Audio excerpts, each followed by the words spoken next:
السلام عليكم. مروة المعروفة بمروة حسني مبارك خدت تأييد في الاستئناف. أنا واحدة من الناس كنت متوقعة يا البراءة يا تخفيف الحكم، لكن هي خدت تأييد السنتين وال100,000 جنيه.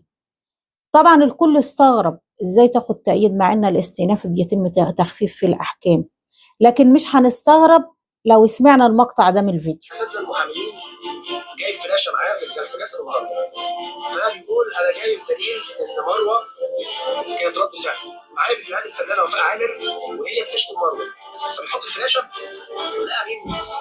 لقوا مروه هي اللي بتشتم، اتاريه حاطط فيديوهات بالغلط مروه هي بتشتم. هل بقى حاولت التشتيم مقصوده ولا في حد قاضي؟ مروة تعرضت لمؤامرة وده ثابت ان هو المحامي بتاعها المفروض يدافع عنها، وجاب دليل براءتها بده يقدمه في فلاشة. المفروض الفلاشة عليها فيديوهات بتبين براءة مروة، فيديوهات فيها وفاء عامر بتشتم مروة. كانت المفاجأة ان المحامي بتاع مروة اللي جاي يجيب لها البراءة حط الفلاشة، طلع فيديوهات وهي بتشتم مروة اللي بتشتم. كده أكد الجريمة عليها والتهمة عليها، ومحدش يقول لي ما كانش قاصد ولا مش قاصد ولا الفلاشة ما نعرفش بقى، بس هو اللي حط الفيديوهات ومنقلها على فلاشة ويحصل كده. فكده مروة تأيد عليها الحكم. النقطة التانية اللي عايزة أتكلم فيها وخلتني أنا أتكلم في الموضوع ده، سما المصري طالعة نسمع بتقول إيه. الفيديو ده لوفاء عامر. بصي يا وفاء، انا عارفه ان انا عرفتك عن قرب مع ناس، انا عارفه ان انت قلبك طيب بصرف النظر عن اي حاجه بتتقال عليكي، بس انت قلبك طيب.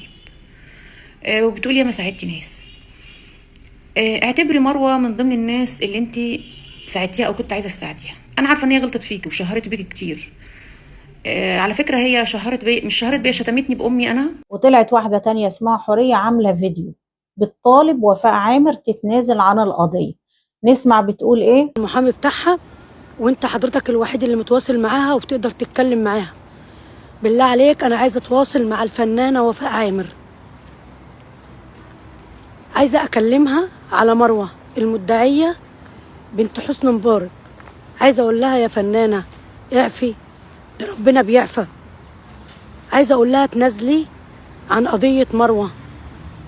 عايزه اقول لها يا فنانه انت بتعملي خير، وجمله الخير اللي انت بتعمليه يا فنانه اتنازلي لمروه. فك ضيق واحده ربنا يفك ضيقك. انا عماله انزل لك فيديوهات. نفهم حاجة يا جماعة، وفاء عامر مش من حقها تتنازل عن القضية، لأن وفاء عامر استبعدت. تاني، وفاء عامر تم استبعادها من القضية، قضية السب والقذف، لأنها عاملة توكيل باسم لحد تاني، ما اختصمتش مروة. يعني وفاء عامر مش اختصمت مروة. الحكم اللي صدر على مروة ده مش في قضية وفاء عامر بتاعة السب والقذف. زي ما الأستاذ هاني عوض بيقول لك، بيقول إن ده حكم نهائي وليس بات. البات لما يتعمل نقض، النقض بيتعمل خلال 60 يوم في الدعوة، ولكن الحكم يجب التنفيذ، يعني لازم يتنفذ، يعني لازم مروة تترحل لمحبسها. قضية مروة في الأول وبعدين اعتذر عنها قبل الجلسة بكذا يوم حسب كلامه، سبب اعتذاره وفاء عامر.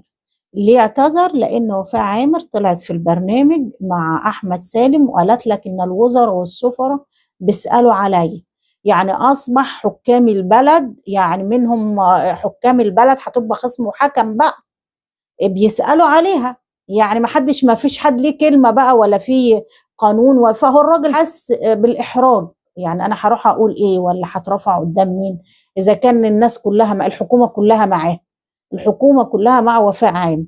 هو انسحب من قضية مرة، هو ماسك قضية مصطفى الشاب اللي جه من أسيوط وقال إن اتنصب عليه في موضوع بيع الكلية بتاعته، والتحقيقات شغالة ومن ضمن المتهمين الفنانة، وطبعا طلع قرار بسرية التحقيقات، فعشان كده ما فيش حد بيطلع أي كلمة لأن بقى في سرية.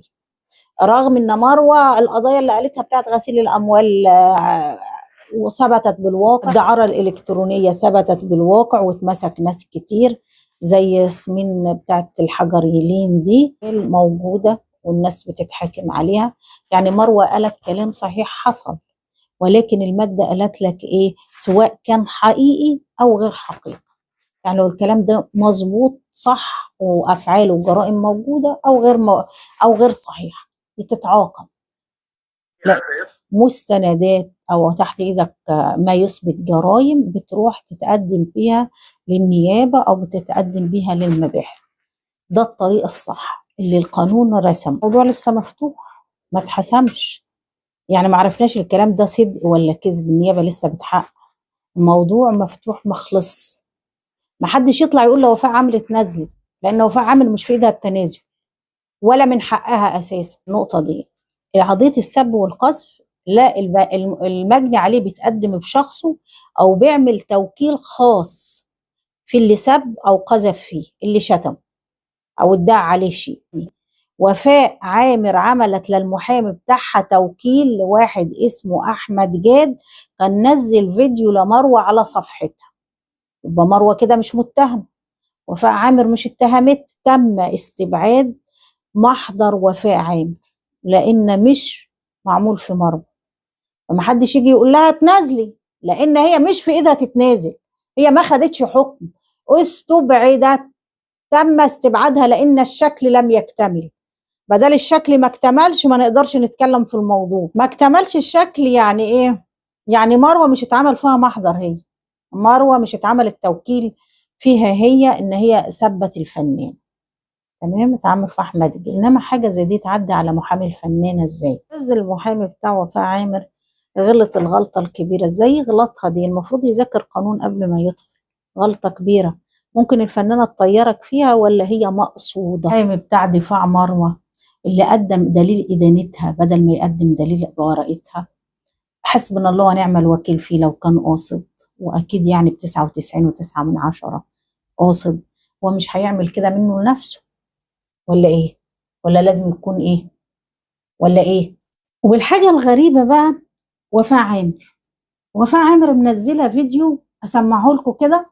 انا صباح الجياش يا بيت، احسن واحده بالمغربلين كلها. على فكرة يا جماعة بنت أختها اللي معاها في الفيديو دي اللي صاحبة أم ساجدة اللي طلعت وفاء عامر في البرنامج وقالت لك أنا ما أعرفش أم ساجدة، صاحبتها الأنتيمة بتاعتها، وهنزل لكم الفيديو بتاعها وهي وأم ساجدة مع بعض. فوفاء عامر بتقول على نفسها صباح الجياش، ولا مش عارفة كان مسلسل إيه كده مع العوضي، فرحانة قوي عشان مروة اتحكم عليها. طب ما أنت يا وفاء في المقابل طلعتي في البرامج وبتكذبي، ومشكلتك مش بقت مع مروة، مشكلتك بقت مع الناس. شوف التعليقات اللي بتتكتب لك وانت هتعرفي انت مشكلتك مع مين.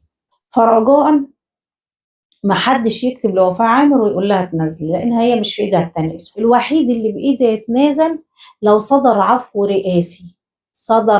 رئاسي واسم مروة طلع في العفو الرئاسي. اللي في ايده يتنازل هو رئيس الجمهورية. المادة 25 اللي على أساسها مروة خدت 2 حبس و100,000 جنيه بتقول لك انتهاك حرمة الحياة الخاصة سواء كانت المعلومات صحيحة أو كاذبة. يعني المعلومات دي لو ثبت صحتها هتتعاقب مش هتاخد براءة، لو ثبت كذب المعلومات برضه هتتعاقب ما هتاخدش براءة. الحاجة الوحيدة اللي ممكن تطلع في العفو الرئاسي عيد أكتوبر جاي، يا ريت الناس تعمل نداء لرئيس الجمهورية يدي مروة عفو رئاسي لمروة، لأنها تستاهل. كفاية إن هي فوقت الناس على اللي بيحصل ده كله، كفاية إن هي كانت السبب في نظافة التيك توك.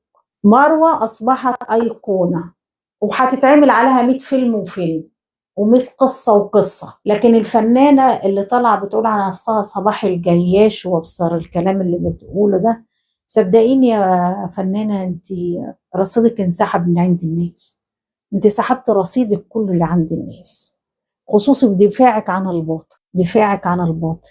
عايزين في الآخر نختم كلامنا ونقول فوفا مسيطر.